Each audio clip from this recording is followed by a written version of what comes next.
estudio epigráfico y iconográfico de este monumento. Agradezco muchísimo a Iván, a todo su equipo del museo por haberme invitado a dar esta conferencia. Tengo que decir que es en ese sentido la segunda invitación que me hace el museo a lo largo de los últimos 17 años. De hecho, hace 17 años que el entonces director Agustín Peña y a un amigo mío nos había solicitado un estudio precisamente de este monumento, y pues tomé la oportunidad y la coyuntura de realizar el trabajo. Pude corregir algunos datos, o sea, ya no estoy de acuerdo con lo que dijimos antes, pero en buena medida sí, también se puede leer lo que hemos escrito en ese momento. Bueno, entonces sin más preámbulo, les agradezco su presencia y a ver que esto les gusta, que les plazca lo que voy a presentar. Y si voy demasiado rápido y me empiezo a trabar, empiezo a divagar, por favor levanten la mano, díganme que estoy aquí dando una conferencia y no pensando ideas en mi cubículo, pues para que yo regrese a la realidad de acá. Bueno, ¿de qué vamos a tratar? Pues vamos a tratar de la estela de Tabi, y la puse entre comillas porque realmente hablar de la estela genera un problema. O sea, el monumento en sí no es una estela, por lo menos no lo que dicen las definiciones, que es una piedra llana, lisa, y completamente cuadrada, alta, ¿no? Esto realmente es un monumento tridimensional, muy elaborado, por eso lo puse estela, pero así se conoce en la literatura, la estela de Tabi, aunque realmente es un monumento único y muy interesante. Bueno, vamos a tener una breve introducción. Voy a hablar de la procedencia del monumento, solamente quiero repetir algunos datos que también ya presentó el Dr. Schmidt, para contextualizar mejor el monumento. Después hablaré de la descripción del monumento. La iconografía lo haré muy breve, porque luego tendremos los contextos en que aparece el venado, entonces voy a llevarme mucho de la información hacia esa parte para no redundar. Solamente una breve descripción. El estudio epigráfico. Va a ser fundamental, digamos, para respaldar la información iconográfica. El problema que tenemos con monumentos o con culturas que no son la propia, cómo nos acercamos a ella. Como antropólogos sociales lo tenemos muy fácil. Vamos a un poblado, preguntamos al investigador, el investigador pregunta al informante, el informante, si es accesible, te cuenta la información, lo que quiere saber, te empieza a explicar cómo se hacen las cosas en su cultura, en su entendimiento, en su lógica, y todos están contentos. Pero ¿cómo lo hacemos con una cultura en la que ya tenemos informantes vivos? Pues lo único que podemos hacer es usar información que en cierta medida tenga un reflejo del pensamiento que esta gente haya tenido, y para eso recurrimos, igual que los historiadores, a los textos, en este caso no textos escritos en alfabeto latino, sino que jeroglíficos mayas, que tienen en ese sentido la misma función y nos permiten para todo el área de Mesoamérica, específicamente para la zona maya, adentrarnos en lo que es el clásico sin tener que construir ideas propias. O sea, la cultura maya en ese sentido es excepcional.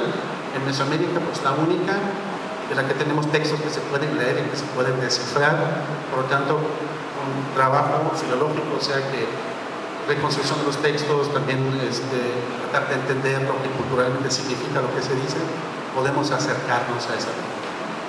En el clásico, ya para el clásico también ya tenemos fuentes. En este sentido, el estudio epigráfico es un eje rector fundamental para acercarnos al arte o la iconografía maya y Mesoamérica en general. Y después voy a hablar de los contextos en que aparece el venado.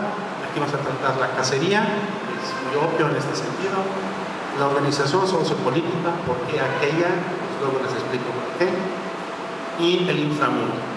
Y después ya las conclusiones muy breves, Pues ahí la introducción, a manera de ficha técnica, ¿no? Lo que hace cualquier investigador, primero averiguamos qué es lo que sabemos, qué es lo que conocemos. Pues tenemos este monumento, esta es una foto reciente que encontré en internet. La localización pues está aquí en el corredor central, aquí al ladito, de hecho, después nos da chance de pasar por allá. En el museo, de hecho es una pieza emblemática del museo, porque todos los que entran al museo, a la exposición permanente, automáticamente lo ven porque está sobre el mismo corredor, en el centro del corredor. Está registrado con un número de inventario, y pues también tiene sus medidas. Ahora sí que la cuestión es quién es el autor de cada medida. Tengo dos autores que me dan distintas medidas. Y otra nada más imagínense si las medidas ni siquiera se ponen de acuerdo, ¿qué dirán de las interpretaciones culturales, ¿no? Yo sé que solamente son centímetros, pero hasta ahí los arqueólogos a veces pueden ser muy detallistas. Bueno, tiene 2 metros 30 de altura, 1,63 de ancho y unos 40 centímetros de espesor. O sea que, ahora, no sé cuánto pesa este monumento, me imagino que como una tonelada. Es bastante impresionante. Es una sola pieza, ¿no? O sea, no es un compuesto, es tallado de una sola pieza. O sea que tiene una forma de anillo ovalado y encuadra una escena iconográfica. Y como ustedes pueden ver en la foto,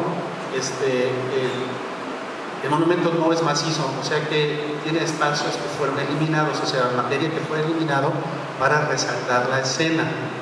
O sea que eso también, hay solamente muy pocos monumentos en la escultura maya que tienen este tipo de trabajo, porque es muy complicado, particularmente con esta piedra caliza aquí del norte, que es muy tosca, que tiene muchas inclusiones y que siempre uno corre el riesgo de que se rompa el momento que uno empieza a tallar esta piedra. Bueno, sobre el arco superior, tiene 7 bloques jeroglíficos en bajo relieve, que le vamos a dar su estudio en breve. El problema aquí es que, estando completo el monumento, tiene un considerable grado de erosión, porque significa desde que por mucho tiempo estuvo expuesto a la intemperie, y a pesar de que sufrió varios traslados, los rasgos, o sea, los detalles de los rasgos se han perdido, pero sobreviven suficientes elementos que permiten una reconstrucción, digamos, tentativa del texto y también de la iconografía. Bueno, ¿dónde se encontró el monumento? Pues este es el gran problema, porque cuando se documenta ya estaba empotrada cerca de la puerta del gran patio de la hacienda de San Juan Bautista de Tabi. Lo documentan Stevens en 1843, lo documentó Teoberto Mahler cuando pasó aquí en 1910, y lo volvió a documentar Thomas Gahn en 1924, y él es el primero de los 3 que realmente saca unas fotografías donde se puede ver, y de hecho la pieza estaba cubierta con pintura, con argamasa, o sea, estaba pintada. Luego, ¿cómo y cuándo se trasladó al museo? La verdad es que quién sabe, porque sabemos que sí llegó, ¿no? Pero los pormenores ni están documentados aquí en el museo, ni en la literatura hay indicios para eso, solamente se dice que en un momento dado estaba aquí, y ya para el 1960 ya se encontró en el patio de aquí afuera de este edificio, y ya después posiblemente se trasladó aquí al corredor central.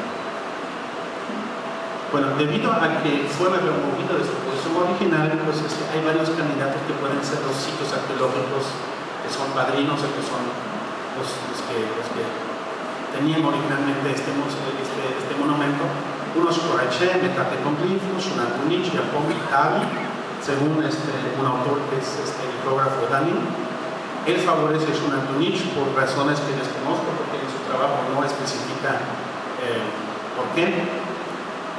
En fin, estos son varios sitios que se ubican alrededor de Tabi y que han producido esculturas diversas y que también tienen restos de esculturas donde podrían haber salido algunas de esas piezas, porque la hacienda, igual que por ejemplo la hacienda Canchacán, que está cerca de Quechaquillo, tiene el mismo fenómeno, porque muchos de los monumentos de Mayapán fueron encontrados en las paredes de esa hacienda, en algunos casos de tal manera que no se pueden ver los textos jeroglíficos porque están contra la pared. Ese es el mismo problema que tenemos acá. Un dato solamente interesante es que esta zona donde se ubica la hacienda Tabi, antiguamente era conocido como Pumpipu. Lamentablemente no tengo el documento original, los documentos originales se encuentran en Tulane, en la Latin American Library de allá, y los documentos no están en su totalidad publicados, por lo tanto no sé si esta es la ortografía correcta la que tengo acá, o solamente ya es la corregida del autor que proporciona este dato, y fue lugar de residencia de una familia que se llama Posh previo a la conquista, o sea que sí tenemos un término prehispánico geográfico para esta área, de una familia que residió en esta zona, pero lamentablemente por la falta de continuidad de datos se perdió este vínculo con los probables sitios, o sea que lamentablemente no tenemos esos datos. Con respecto a la hacienda, solamente cabe decir que se establece como estancia en 1698. O sea, ya era terreno que se cultivaba, pero se cede a un español, y el nombre Tabi aparece hasta los años 80 del siglo XVIII, o sea que ya de salida, o sea que en términos anteriores esta estancia tenía otro nombre, pero hasta donde yo vi la literatura, los autores no mencionan ninguno, hasta 1984, donde se dice por primera vez que se llama Tabi. Y aquí unos cuantos mapas para que nos ubiquemos, ¿no? Tabi se encuentra en el sureste del estado, al sur de Ticul y al occidente de Cuscat. Pues aquí el mapa, para más o menos un mapa antiguo de las SST, o sea, faltan las carreteras rápidas, pero uno puede ver, ¿no?, que de Mérida no va derechito hacia el sur, hasta que llega a Ticul, y cuando está por la carretera que va a Cuscat, llega a Yotolín, dobla a la derecha, y ya uno se dirige a la zona cítrica, y ya encuentra de Tabi, y esta es la zona, la que está marcada con el circulito rosado, donde se ubica la hacienda. Ustedes pueden ver que alrededor de Tabi, de la hacienda, pues hay diferentes sitios, ¿no? Y de ahí de hecho se logra llegar hasta la zona como la Nashla Park allí, y algunas pequeñas fotos que encontré, el arco y la iglesia. Entonces, esta es la situación en la que se encuentra, y de uno de esos lugares dicen los autores viene esta. ¿De cuál de estos? Pues habrá que hacer una excavación, cuando hay indicios o posibilidades de rescatar datos. Bueno, este es el monumento del que estamos hablando. Ahora vamos a empezar con la descripción del monumento. Es una escena realmente con una composición única en el arte escultórico maya, precisamente porque está hecho en una sola pieza y tiene espacios vacíos, o sea que hay vacíos dentro de la escena, que hace que toda esta escena parezca tridimensional. Uno puede rodearla y parece que los personajes y la figura central, que es un venado, pues cobren vida, ¿no? O sea, realmente en tres posiciones. Y esto es una cosa muy interesante porque en el arte de pintura carecen los mayas de una perspectiva tridimensional como tenemos en el arte moderno. O sea, no hay esta perspectiva el ojo lo tiene que aprender. O sea, que la idea de que nosotros pintemos tridimensionalmente sobre un plano de dos dimensiones es algo que nosotros aprendemos de niños, pero en la escultura no tenemos ese problema, porque el objeto que generamos está en el espacio en que nosotros rodeamos, y por lo tanto lo podemos generar tal cual. Pero siempre fíjense cuando realmente los mayas hacen un objeto tridimensional y cuando hacen uno bidimensional y quieren subir dimensión, o sea, perspectiva, no hay perspectiva. Pero no se preocupen, también en Europa tenemos el mismo problema. Cuando la cultura romana decae, Europa pierde la tradición de la tridimensionalidad y la va recuperando poco a poco hasta que en el siglo XIV finalmente con Giotto se restablece en Italia, que es la escuela italiana renacentista, que recupera ese arte de pintar en tres dimensiones. Eso es algo que tenemos que aprender como seres humanos. No es nada.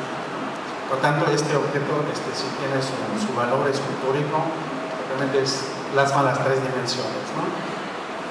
Bueno, y lo que vemos en el monumento, pues son estos dos personajes, uno a la izquierda, uno a la derecha, que tienen sobre sus hombros algo que parece ser un tronco, una viga, sobre la cual cuelga un animal que por sus formas y características pues es un venado, ¿no?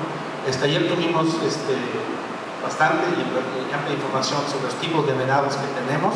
Lo más seguro es que el venado que se represente aquí sea de cola blanca, ¿sí? Porque es